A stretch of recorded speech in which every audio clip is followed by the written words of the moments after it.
So a couple more movies, and then a little more about race, and then I want to get into the genetic stuff. Selma, that also came out since we last spoke. Yeah. Did you see it? Were you? I mean, how does it? Well, resonate for they you? didn't want me in it, but I financed Selma. I was the first one to jail at Selma. That was my money. My wife went to jail. The little cracker called me, Sheriff Clark. Dick Gregory, you that rich nigga entertainer. I heard that a sheriff can't be a sheriff in the South unless they tangle with you. Nah, I didn't want to tell him this. I'm at the Howard Theater. I go to the Apollo the next Tuesday, $25,000 plus a percentage. So I said, well, I got a bad cold and I've got, well, why don't you send your wife? I said, well, she's 9 months pregnant. You gonna take care of her? Yeah.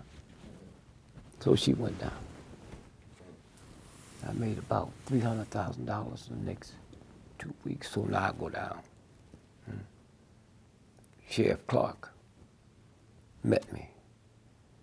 He said, Mr. Gregory, I've arrested a lot of nigger bitches and a lot of poor white trash, but your wife is the first woman I ever, I don't need no praise from some garbage like you. How much you want for this hoe? Huh? $2,000 bill. Here's 1,000 and I'll get back to you. Said, why'd you drop it on the floor so you ain't be sitting me up? I wouldn't pick up no money a nigga threw on the floor. Fuck you. Who cares? I've lived with a real woman. You ain't lived nothing but scum. Okay? All your life. And he said, well, let me tell you what you do. He said, go across the street. And he figured out a mystery for me. In the South, man. The juke joints, gambling, was right across the street from the police headquarters. I didn't know it was the police. The niggas was running for the police. I didn't know that. He said, go across the street and tell them boys, give you $1,000. So I go over and I think it was a check they wanted. No. So I came back, give it back to him. He paid for it. This way. They were mad at the Justice Department because every day Bobby Kennedy would send 7 agents in to see if she was okay. He wanted anything, said, well, just a Coke and 7 glasses so I can split with the women in here. It was Lillian. So we knew what that was about. King wasn't part of that. That was Snick.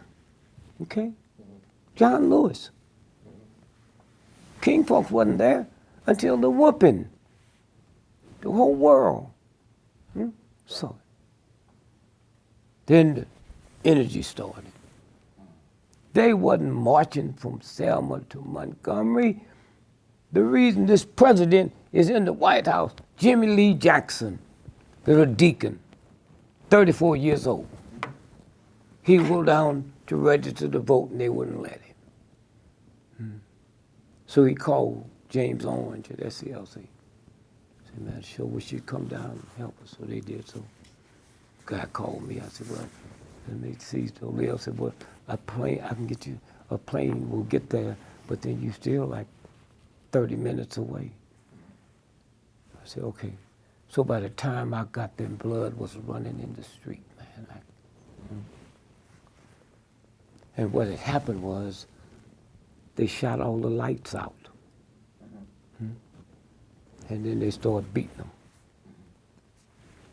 Jimmy Lee Jackson's mother, which was played by... Lorraine Toussaint? No. Oprah. Oh, Oprah, right, okay. And they was beating her daddy. And she went to pull him off of that. Then they started whipping her, which was Jimmy Lee Jackson's mother. So they pulled him out. They shot him in the belly 5 times. And carried him to jail to book him. Didn't take him to the hospital? Not till the next day. Then he died. And that's what the march was about. Wasn't about no voting rights. Huh? It was about Jimmy Lee. And that's when the hell broke loose. You go by Jimmy Lee Jackson's grave, they come by there with rifles, man, shooting the tombstone. No, I mean, after again reading your book, just seeing all the sacrifice, the movement, and people are looking for answers. I just saw the Black Panther documentary, and people are there. They're like, is armed rebellion the answer? Like, well, how do we conquer this white supremacy? You can't. You can't. Or at least get our fair justice or You liberation. can't get fair justice. The fact that, look how fool are you, man? Huh? That's like Jews sitting around talking about what they're going to do to the Germans. Huh? They didn't overthrow the Germans. Mightiest armies on the planet closed, not Jews. So what makes you think you gonna do something when you don't even know what's going on? At least the Jews wasn't joining the German army like us. Happy pops in the army. Happy this and that. Huh? That's what I'm saying. We don't know. When you walked out your house tonight, there's white folks can tell you to go back in, and you come out, we'll kill you. You can't do that to white folks. The Pope just left here. The mob goes and confess every morning. Oh, would you please forgive me? We killed 12 people last night, but you got to do it quick because we got 7 more we got to get before noon. Huh? It's white folk business. Well, I think that phrase post-racial is starting to disappear now. Like after Obama was elected, a lot of people thought that some great advance had occurred, but now we're starting to see. Something did happen. Okay. Why do you think black folk from the Caribbean can come here and do better than we can? Because with all the poverty and all the bullshit, they did see black folks in charge. They didn't know it was fake. They didn't know it was fake. Jamaica, you ever been to Jamaica? Not yet. Okay, the #1 killer of young people in Jamaica is not crack, not alcohol, bleaching cream. Okay? They're trying to pass legislation to keep that German bleaching cream out. It's killed too many people. And these niggas tell you they super black. When I first met up with what's the great entertainer in Jamaica? Bob Marley. Yeah. I didn't pay that much attention to him. I didn't know. But he offered me $40,000 to be his opening act at Harvard Yard. I turned it down. And he came with so much humility to me. I said, man, I'm just so hurt you don't want to work with me. I said, yeah. Buffalo Soldier. They sent them niggas to the west to kill off the buffalo, to starve the Indians to death. So he started crying. He said, I didn't know that. I said, my mama didn't know it, my grandmother knew it, but she's not a genius like you. So he said, what can I say? Nothing. But the humility, I said, I'll do it, but you can't pay me. You can't pay me. Then after he died, he was coming here to University of Maryland. He said he got a problem with his foot. I said, I'll see you when you get there. Thing was canceled.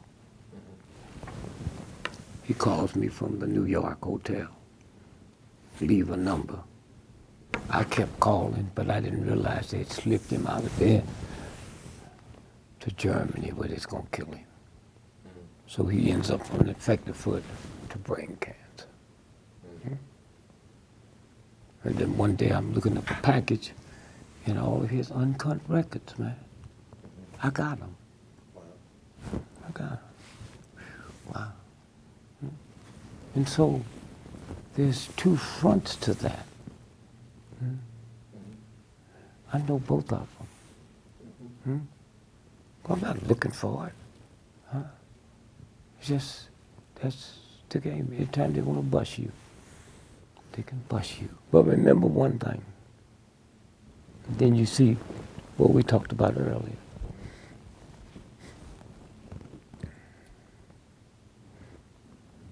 2 billion years ago, that big horrible thing, bigger than mountains, left the planet, the dinosaur. Your children, your grand, they feed us that. Dinosaur. What they don't tell you is when the dinosaur was here, so was the turtle, so was the butterfly. 2 billion years ago, the turtle and the butterfly is still here. Gorgeous, pretty, not evil and mean and horrible. Turtle just. And that's how we won the civil rights movement. We took on the mightiest nation in the history of the planet with no guns. And all we became was turtles. We didn't know it. Hard on the outside, soft on the inside, and willing to stick your neck out. If you're not willing to do that, you can't be a turtle. Get the fuck out the way. So I'm coming out the hotel and get me a case of whiskey. And me and those state troopers drank every night. A brother who the white folks thought was white, married to a black woman, live in a black neighborhood, children go to black schools, but they thought he was white. So he came to see me with this look on and said, what's happening, man? Where's the whiskey? Oh, man, I decided this meeting, man. And tomorrow, they got 300 white folks that came in from all over the South, gonna kill all y'all. And our job is to rope off the press, so they can't get across the street. I said, man, I just think I know you, man. You go tell the folk. I didn't tell them niggas nothing. I came here to die. I don't want to die. I came here to die. So fuck it, tomorrow we die. So the next day, man, we out there. This cat, a white boy now, looked at me with tears in his eyes, shaking his head. You didn't tell him. So now we get there. Old black folks, young black folks, old men, singing, man.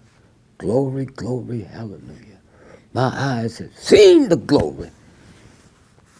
We get to the corner and they rope off the press.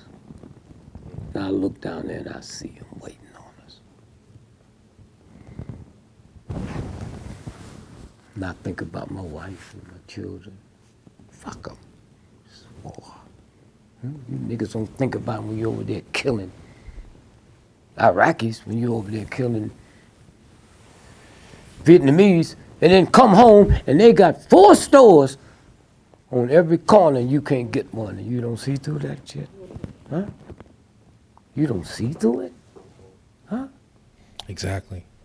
And so now I see them. They got little pick handles, little rifles, axes.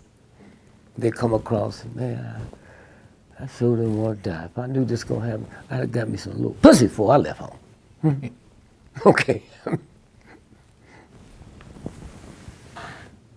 So then the people see him, and they keep singing. And they keep praying. They don't know what's going to happen. So all at once, I'm moving up to the front, man.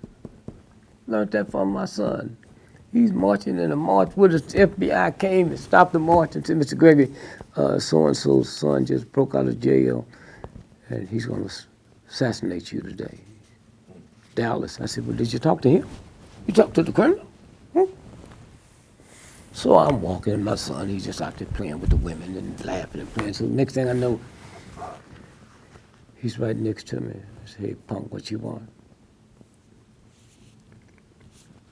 He said, I want the right to die with you. My son, huh?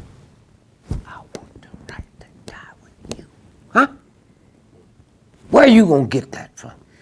I'm walking, and I don't know if the bullet hit me in the arm and I fall in the gutter. I don't know if to get one clean sweep. That's what I'm thinking about when this nigga walk up to me. What's wrong, son? Dad, I just want the right to die with you. Hear that coming from your son. Huh? Huh? Not how can we get home? I got a message. No. So I'm there. And I see these white folks shaking, get scared. These ones. A look came over their face, man. It's like I've died and went to another planet. I'm looking at them. Huh? They dropped their pickaxes, man. This horrible look. 2 years I figured out what it was. When you're out there and you ain't scared and you're willing to die but not to kill, them crackers saw the Spirit of God. That's where it came from. Not some hatchet-talking slick niggas. That's where it came from. And we kept marching. And we kept marching. I wouldn't have seen that just being a fucking entertainer. Huh? I wouldn't have had my son come to me and said, I just want the right to die with you, Dad. Huh? Where do that come from? And lastly, I'd hang out with my mama. Said I didn't like her, but I'd hang out. She's around rich white folks. Rich white folks. They got books that white folk can't have. So I'm reading the story about Napoleon. The guy who was most important than him was the recruiter. Wasn't no addresses, telephones. He went through the wilderness in between wars and got those folks. So he walks up on this lumberjack, man, and he almost is like a pimp seeing a good hoe. He foamed at the mouth, man. Went and touched his muscles. So you know who I am? So yeah, everybody know who you are. He said, well, I just want to tell you thanks. I'm the #1 recruiter on the planet. I've never met a specimen like you. How old are you? 98. I just want you to know you now belong to Napoleon's army. Oh, no, I believe in God. I don't believe in killing. I'm not a traitor to the state because I chop my timber and pay my taxes. He says, you didn't hear me. And so he's so outdone that this guy would tell him this in front of his men. He went crazy. He said, ready to find squad. Ready, aim. And for the first time he saw that a human being can die more beautiful than a human being can live. And that went out. Now he really, that's before they had blindfolds. It was this old lumberjack that said, nobody will you ever execute. You can look them in the eyes. That shit ends now. Why? Because he said, heat the branding irons. He said he's just trying to figure out his ego. Breathe the iron, ready the branding iron. So he said, I'll give you the last time. No, I don't kill. So he took his hand and put it on a tree stump and branded the end. He said, whether you like it or not, you belong to Napoleon. That cracker got ready to walk away, and the old man grabbed him and said, come back here. Boy, did I tell you I belong to Napoleon? Put his hand back on the stump, took his side axe and chopped it off. Huh? You motherfuckers gonna tell me something? Huh? Only one on the goddamn planet? I read that. Huh? Chopped it off. And the recruiter went crazy. And he's the one that left Napoleon's northern flank open, where he was defeated. One man. Fucking man. That's cool. And so somewhere, when we sit and we look and see, we all started off the same. We all started off the same. And somebody will see what you've been doing, not just this, other stuff. Some of it will be jive, because that's all they are, jive folks. But somewhere it slips through. You slips through. How did I know I'd find this in some rich white folks' house who my mother worked for? How did I know that little old punky son of mine would walk up to me and say, Dad, I just want the right to die with you. Wow. That's just that little bitty thread. The little thread. Yeah, you're planting seeds. Yeah. And some of these seeds are going to continue to grow. Yeah, no, it's there. It's there. Huh? It's there. White folks loved Bill Cosby so much. They had commercials, man, where little white children was riding his back eating tapioca out of his eardrums. Daddy Bill. And so, how do they kill my son and I can't get a commercial? For me, I feel that what Sidney was allowed to do in the Heat of the Night was the start of blaxploitation.